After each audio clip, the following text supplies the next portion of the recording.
हे कृष्ण, तू ऐकतो आहेस का आजही की मी इतका हरावलो आहे की तुझा आवाजही आता ऐकू येत नाहीये.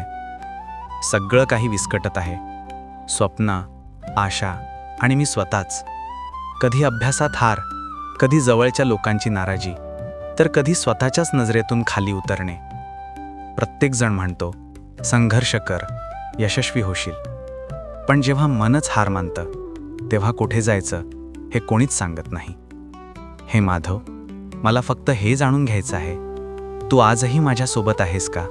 वत्स, मी तुझ्या आत आहे, तुझ्या प्रत्येक अश्रूमध्ये आहे, तुझ्या प्रत्येक श्वासासोबत आहे.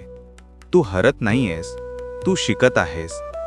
वेळ तुला तोडत नाहीये, ती तुला घडवत आहे. जे थांबत नाहीत तेच इतिहास रचतात. तुला आठवतंय का की अर्जुनाचाही धीर खचला होता. त्याच्या हातून धनुष्य सुटलं होतं, त्याचं मन डगमगलं होतं. पण तेव्हाच त्याने माझा आवाज ऐकला. मी त्याला तू जिंकशील असं नाही म्हटलं. मी फक्त म्हटलं, तू पूर्ण समर्पणाने कर्म कर. यश मिळो वा न मिळो, तू तोच बनशील जे जगाला कधी दिसलं नाही.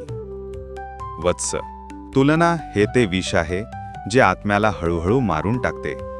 इतरांचा वेग पाहून आपली दिशा विसरू नकोस. तुझा मार्ग तुझ्यापासून सुरू होतो आणि तुझ्यावरच संपतो. लक्षात ठेव, प्रत्येक रात्र सकाळ होण्यापूर्वी सर्वात गडद असते. थांबू नकोस, फक्त चालत राहा. थकलास तर बस, पण हार मानू नकोस.